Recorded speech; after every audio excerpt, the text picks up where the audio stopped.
Namaste, I'm Jivin Dr. Sapna Gehlot and my session is on Jayaprakash की समग्र या total revolution की अवधारणा।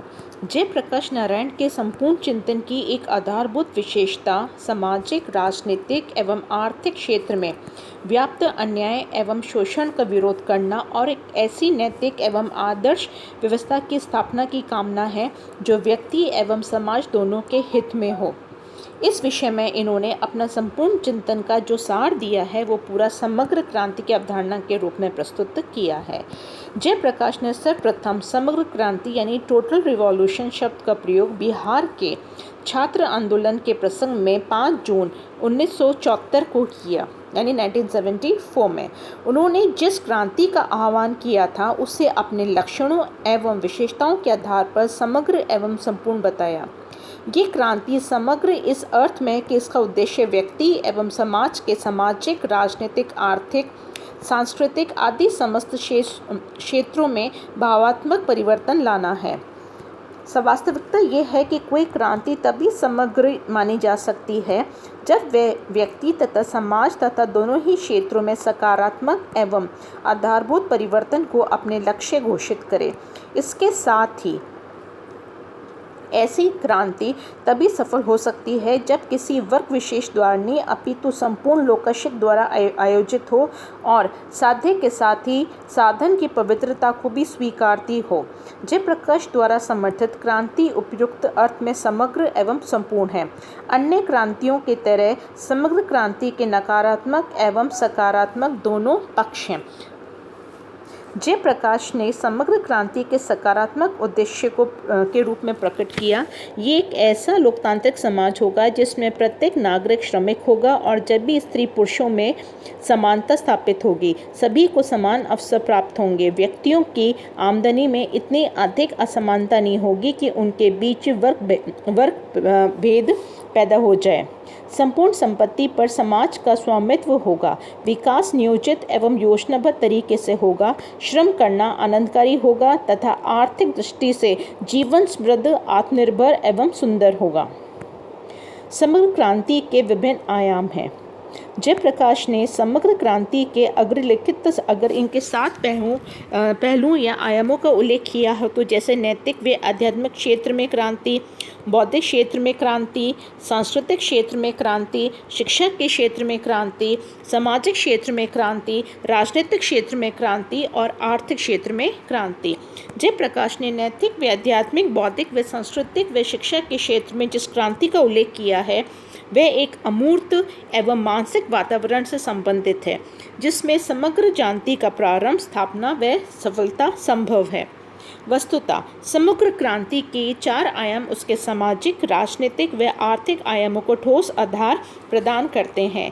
नैतिक व आध्यात्मिक क्रांति समग्र क्रांति का नैतिक व आध्यात्मिक आयाम मानव की चेतना में मौजूद उन नैतिक व आध्यात्मिक मूल्यों के महत्व को प्रतिपादित करता है जो व्यक्ति को व्यक्ति के सहज रूप से जोड़ने वाले हैं।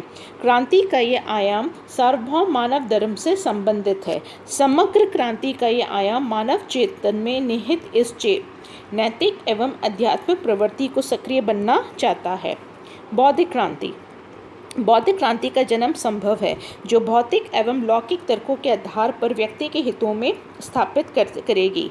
बौद्धिक क्रांति नैतिक व आध्यात्मिक क्रांति के कार्यों को बौद्धिक स्तर पर आगे बढ़ाने का काम करेगा। तीसरा है सांस्कृतिक क्रांति।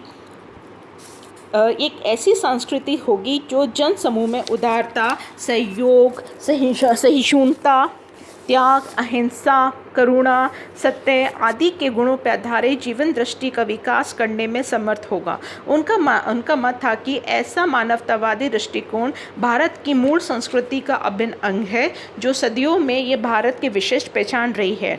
सांस्कृतिक क्रांति आधुनिक भारत में इस सांस्कृतिक दृष्टिकोण की पुनः स्थापित करके भारत एवं भारतीयता को नई जीवन शक्ति देना चाहती है।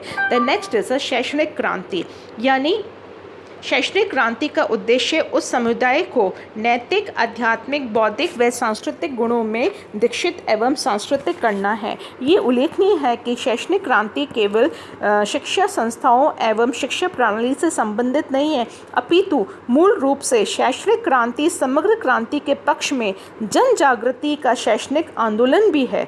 इसे नए समाज की रचना के लिए जन शिक्षण आंदोलन भी कहा जा सकता है। नेक्स्ट इसका सामाजिक आंदोलन।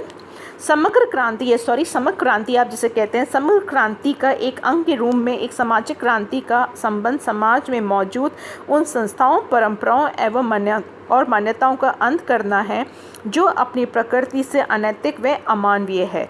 सामाजिक क्रांति का भावात्मक पक्ष है कि एक ऐसा आदर्श समाज की स्थापना करना जो मानवीय नैतिकता व न्याय के स्वरूप है। नेक्स्ट, राजनीतिक क्रांति। समग्र क्रांति के एक अंग के रूप में राजनीतिक क्रांति का उद्देश्य नैतिक मूल्यों पर आधारित एवं लोकतांत्रिक राजनीतिक व्यवस्था की स्थापना करना है। राजनीतिक क्रांति राजनीतिक तथा प्रशासनिक क्षेत्रों में केंद्रीकरण की उस प्रवृत्ति का अंत करेगी जो राजशक्ति को लोकशक्ति पर थोपने में सहायक होती है। राजनीतिक क्रांति सत्ता का विकेंद्रीकरण इस प्रकार से करेगी कि संपूर्ण राजनीतिक सत्ता का मूल स्रोत एवं आधार स्थानीय समुदाय होंगे और इस आधार से सत्ता क्रमशः उच्च शिखर की ओर प्रवाहित होगी। इस राजनीतिक व्यवस्था में राजशक्ति लोकशक्ति की अनुचर होगी। जनता राजनीतिक चेतना की दृष्टि से इतनी जागृत एवं समर्थ होगी कि राजशक्ति को अपनी सामुदायिक नैतिक आकांक्षाओं के अनुरूप हाँकने में ही सफल हो जाएगी। नेक्स्ट है इसमें आर्थिक क्रांति। अर्थ क्षेत्र में समग्र क्रांति जिस रूप में प्रकट होगी उसे जयप्रकाश ने आर्थिक क्रांति कहा है। आर्थिक क्रांति का उद्देश्य शोषण, असमानता, वर्ग भेद एवं प्रदूषण बढ़ाने वाली पूंजीवादी एवं केंद्रीकृत अर्थव्यवस्था का उन्मूलन करना है, जो इनके स्थान पर ऐसे अहिंसक, विकेंद्रीकृत एवं आत्मनिर्भर अर्थव्यवस्था की स्थापना करना है जिससे श्रम प्रधान लघु एवं कुटीर उद्योगों की प्रधानता होगी। ये उल्लेखनीय है कि जयप्रकाश ऐसी अर्थव्यवस्था के समर्थक नहीं है जिसकी स्थापना व्यक्ति की अनंत एवं विलासपूर्ण आवश्यकताओं की पूर्तियों के लिए की जाती है। ये अर्थव्यवस्था को व्यक्ति की आवश्यक भौतिक आवश्यकताओं की पूर्ति के प्रमुख साधन मानते हैं। ये अर्थव्यवस्था जन सहयोग पर आधारित विकेंद्रीकृत अर्थव्यवस्था होगी और स्थानीय समुदाय की आवश्यकताओं के अनुरूप उत्पादन करने में और न्यायसंगत वितरण में समर्थ होगी और उद्योगों का संचालन ट्रस्टीशिप के सिद्धांत के आधार पर किया जाएगा ताकि स्वामी श्रक एवं उपभोक्ता के हितों में विरोध उत्पन्न नहीं हो और सार्वजनिक हितों में वृद्धि हो। राष्ट्रीय स्तर पर ऐसे बड़े उद्योगों की स्थापना की जा सकती है जो संपूर्ण एवं अर्थव्यवस्था के आधारभूत ढांचे के विकास में एवं राष्ट्र की रक्षा संबंधी आवश्यकताओं की पूर्ति में सहायक हो। इन उद्योगों को प्रदूषण मुक्त बनाया जाएगा ताकि पर्यावरण की रक्षा संभव हो। संक्षेप में ये है ही है कि अगर आप इसका विवरण करते हैं कि सामाजिक क्रांति, राजनीतिक क्रांति तथा आर्थिक क्रांति का संबंध संपूर्ण समुदाय यानी राष्ट्र समाज की उन भौतिक संस्थाओं एवं बाह्य परिस्थितियों से है जिनकी स्थापना नैतिक व आध्यात्मिक क्रांति, बौद्धिक क्रांति, सांस्कृतिक क्रांति, शैक्षणिक क्रांति द्वारा निर्धारित मूल्यों व मान्यताओं के अनुरूप होगी। वस्तुतः समग्र क्रांति अपने इस बाह्य व आंतरिक पक्ष में जितना अधिक तालमेल एवं समन्वय स्थापित करने में सक्षम होगी उतने ही उसकी सफलता व स्थापत्य की संभावनाएं होगी। क्रांति के साधन व रणनीति की जयप्रकाश के अनुसार समग्र क्रांति के लिए हिंसात्मक व वैधानिक साधनों का प्रयोग हानिकारक होगा क्योंकि ये साधन समग्र क्रांति के महान आदर्शों व मूल्यों को प्राप्त करने में असमर्थ हैं। जयप्रकाश के अनुसार समग्र क्रांति के लिए उचित सर्वोत्तम का एकमात्र जो साधन है वो अहिंसात्मक साधन ही है और इसके लिए कार्य पद्धति जो उन्होंने बताई है वो है संगठनात्मक पद्धति, प्रचारात्मक पद्धति, अहिंसावादी संघर्षात्मक पद्धति और रचनात्मक पद्धति। इसके अलावा उन्होंने समग्र क्रांति लोक समिति की राष्ट्रीय पुनर्संरचना का कार्य है और इसकी सफलता के लिए लाखों लोक सेवकों की विशाल संगठन तैयार करना है जिसमें लोक समितियां हैं, संघर्ष समितियों की स्थापना, संघर्ष प्रारंभ होगा व इसमें अहिंसक साधनों का प्रयोग जैसे सत्याग्रह, सविनय, अवज्ञा, करना देना इत्यादि, जनता की सरकार की स्थापना। जयप्रकाश के अनुसार समग्र क्रांति निरंतर चलने वाली एक लंबी प्रक्रिया है और ये विभिन्न अनुभवों एवं अवस्थाओं से गुजरने के बाद अपनी पूर्णता को प्राप्त करेगी। एक बार स्थानीय स्तर पर भलीभांति सुदृढ़ होने के बाद समग्र क्रांति क्रमशः राष्ट्र स्तर पर फैल जाएगी।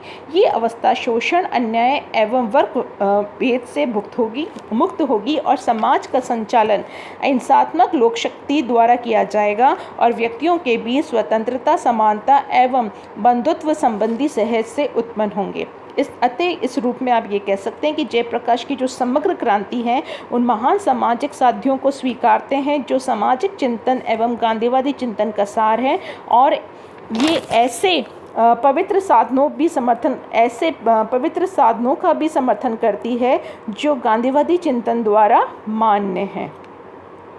आलोचकों का ये मत है कि समग्र क्रांति जिस सरल, आत्मनिर्भर एवं स्वावलंबी स्थानीय समुदाय की स्थापना की कल्पना करती है, ये आधुनिक वैज्ञानिक, औद्योगिक व अंतर्राष्ट्रीय युग से पूर्णतः अस्वीकारनीय है। इसकी प्राप्ति के लिए जाने वाला कोई भी प्रयत्न घड़ी की सुइयों को उल्टी दिशा में लौटने का समान है। अतः ये उल्लेखनीय है कि जयप्रकाश ने बिहार के छात्र आंदोलन तथा केंद्र में जनता पार्टी के शासन की स्थापना द्वारा राजशक्ति पर लोकशक्ति की श्रेष्ठता को जो प्रमाणित कर दिया, किंतु इससे वे स्थायित्व देने में पूर्णतः असफल रहे। इसका स्वयं जयप्रकाश तो निराश हुए हैं, इसका साथ ये भी स्पष्ट गया कि समग्र क्रांति के महान आदर्शों को व्यवहार में प्राप्त करना लगभग संभव ही रहा। अंत में आप ये कह सकते हैं कि अपनी अनेक कमियों व विसंगतियों के बावजूद जयप्रकाश की समग्र क्रांतियों की धारणा में ऐसे आदर्श निहित हैं जो न केवल वर्तमान भारतीय प्रबुद्ध वर्ग को आकर्षित करते हैं अपितु अपने इस पीढ़ियों को चिंतन एवं वर्ग पद्धतियों को भी प्रभावित करेंगे। जो भी भारत के नए समाज की रचना के बारे में विचार किया जाएगा वो जयप्रकाश की समग्र क्रांति की धारणा प्रेरणा का कार्य करेगी।